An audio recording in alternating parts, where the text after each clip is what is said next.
नमस्कार मित्रो, जी Datta spoken English या यूट्यूब चॅनलवर आपलं मनपूर्वक स्वागत। आजचा आपला विषय आहे मनातली इच्छा किंवा मर्जी, ज्याला आपण म्हणतो ती मर्जी किंवा आणि त्या मर्जीनुसार असणारी जी क्रिया करण्याची जी योजना असते आपली किंवा प्लॅन असतो तो कसा व्यक्त करतात हे आपण आजच्या टॉपिकमध्ये पाहणार आहोत। आणि यालाच आपण म्हणूया upcoming present actions. Upcoming present actions, upcoming present actions म्हणजेच आपले मनातील इच्छा किंवा मर्जी आणि योजना व्यक्त करण्याचे हे प्रकार आपण यात पाहणार आहोत।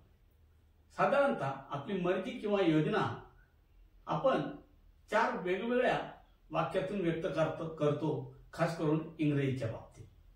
तर हे 4ही प्रकार आज आपण अनुक्रमे अभ्यासणार आहोत। तर याची रचना करताना सर्वप्रथम एक लक्षात घ्यायचं, आपले जे कर्ते आहेत, मी, तू, आम्ही, तुम्ही, तो, ती किंवा एखादं नाव असेल राजू, रेखा, अशोक वगैरे, तर ह्या नावाला अनुसरून टू बीचं योग्य ते रूप घ्यायचं। हे टू बीचं रूप म्हणजे तुम्हाला माहीतच आहे, एम, इज, आर। आणि त्यानंतर हे 4 स्ट्रक्चर किंवा फॉर्म्युलेज लक्षात ठेवायचे आहेत। तर एम, इज, आर नंतर टू आणि क्रियापदाचं पहिलं रूप।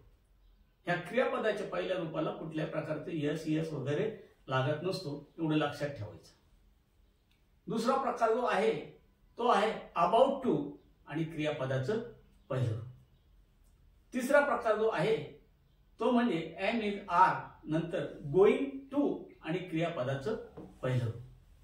आणि गोइंग टूलाच पर्याय म्हणून अलीकडील काळामध्ये गणा हा शब्द वापरला जातो। त्याचं स्पेलिंग आहे GONNA, गणा। गणा आणि याच्यानंतर मात्र टू येत नाही, इतकं लक्षात ठेवायचं, डायरेक्ट क्रियापदाचं पहिलं रूप वापरलं जातं। आता आपण बघूया याचे अर्थ थोडे सेट्स थोडेसे बदलतात आणि याचं ध्येय मात्र तेच की आपली मर्जी किंवा प्लॅन स्पष्ट करणे, व्यक्त करणे। तर बघा, एम, इज, आर, टू आणि क्रियापदाचं पहिलं रूप सांगतो आपल्याला अमुक अमुक करायचं आहे, अमुक अमुक करायचं आहे।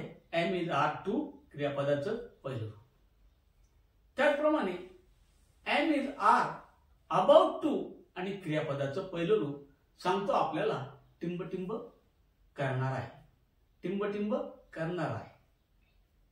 त्यानंतर एम, इज, आर नंतर गोइंग टू आणि क्रियापदाचं पहिलं रूप तुम्हाला सांगतो आता करणार आहे, आता करणार आहे। आणि गोइंग टूच्या ऐवजी आपण मॉडर्न इंग्लिशमध्ये गणा याचा वापर केला तर गणा आणि क्रियापदाचं पहिलं रूप जर वापरलं तर आता करणार आहे अर्थ तोच राहतो। तर चला तर बघूया ही वेगवेगळी वाक्य की जी आपल्याला आपली मर्जी व्यक्त करता येते, आपला नजीकचा म्हणजे अलीकडचा काही वेळातलाच प्लॅन स्पष्ट करता येतो, ते आपण आता कोणती क्रिया करणार आहे। तर चला तर सुरुवात करूया। मी स्पोकन इंग्लिश शिकणार आहे। I am to learn spoken English. मी स्पोकन इंग्लिश शिकणार आहे। I am to learn spoken English. तू स्पोकन इंग्लिश शिकणार आहे। You are to learn spoken English. तो स्पोकन इंग्लिश शिकणार आहे। He is to learn spoken English. तो स्पोकन इंग्लिश शिकणार आहे। He is about to learn spoken English.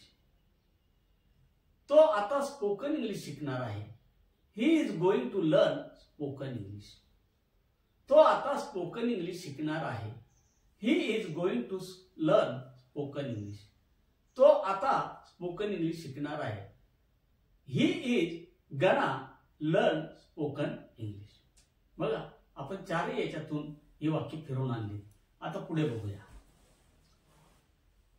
मी परदेशी जाणार आहे.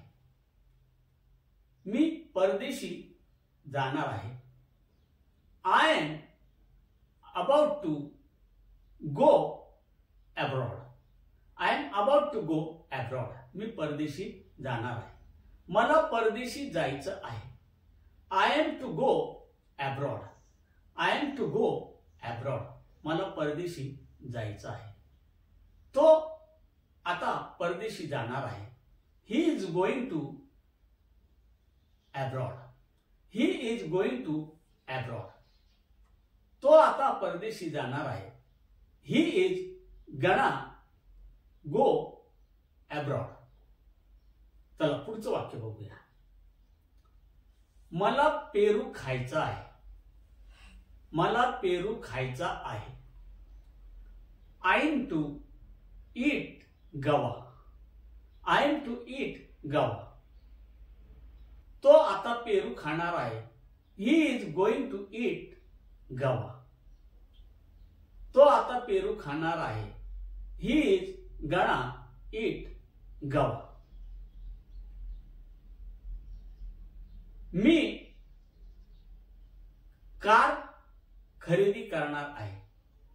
मी कार खरेदी करणार आहे. I am about to purchase a car. I am about to purchase a car. मला कार खरेदी करायची आहे. I am to purchase a car. I am to purchase a car. मी आता कार खरेदी करणार आहे. I am going to purchase a car. I am going to purchase a car. मी आता कार खरेदी करणार आहे. I am gonna purchase a car. I am gonna purchase a car. मी आता चित्रपट पाहणार आहे. मी आता चित्रपट पाहणार आहे. I am going to watch movie. I am going to watch movie. मी आता चित्रपट पाहणार आहे. I am gonna watch movie. I am gonna watch movie. मी चित्रपट पाहणार आहे. I am about to watch movie. I am about to watch movie. मला चित्रपट पाहायचा आहे. मला चित्रपट पाहायचा आहे. I am to watch movie. I am to watch movie.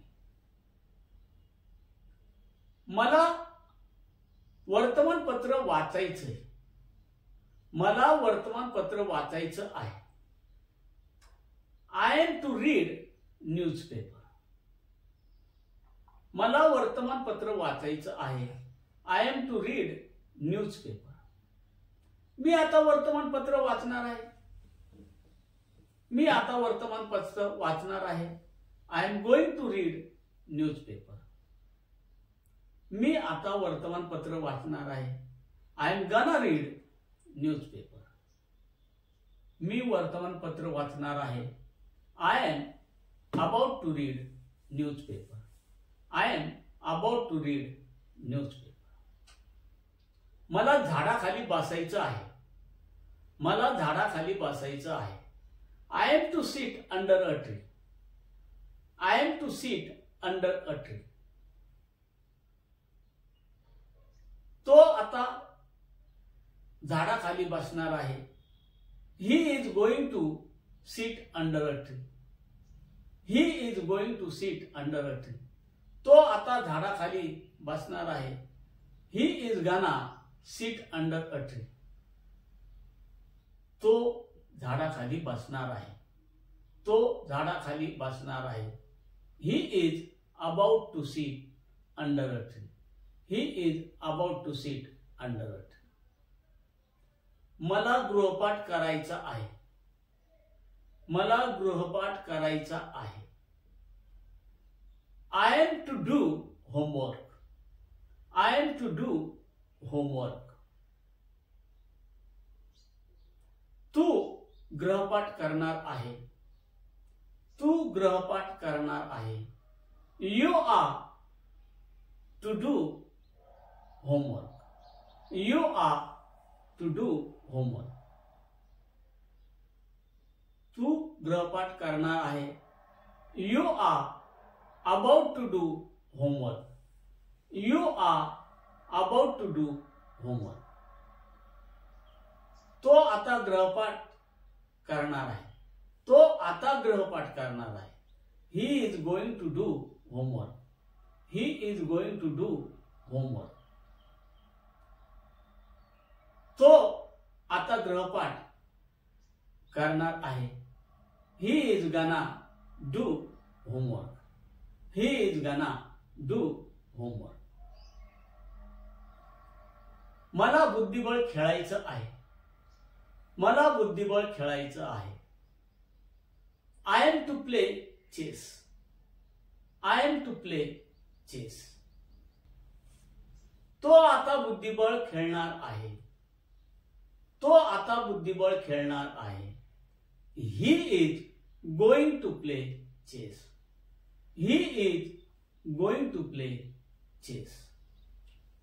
तो आता बुद्धिबळ खेळणार आहे. He is gonna play chess. He is gonna play chess. मला कारखाना चालवायचा आहे. मला कारखाना चालवायचा आहे. I am to run a factory. I am to run a factory. तो कारखाना चालवणार आहे. तो कारखाना चालवणार आहे. He is about to run factory. तो कारखाना चालवणार आहे. He is about to run factory. ती आता कारखाना चालवणार आहे. ती आता कारखाना चालवणार आहे. She is going to run a factory. She is going to run a factory. ती आता कारखाना चालवणार आहे. She is gonna run a factory. She is gonna run a factory. मित्रो, अशा पद्धतीने आपण अपकमिंग प्रेझेंट ऍक्शन्स मध्ये आपली मर्जी किंवा योजना सांगत असतो.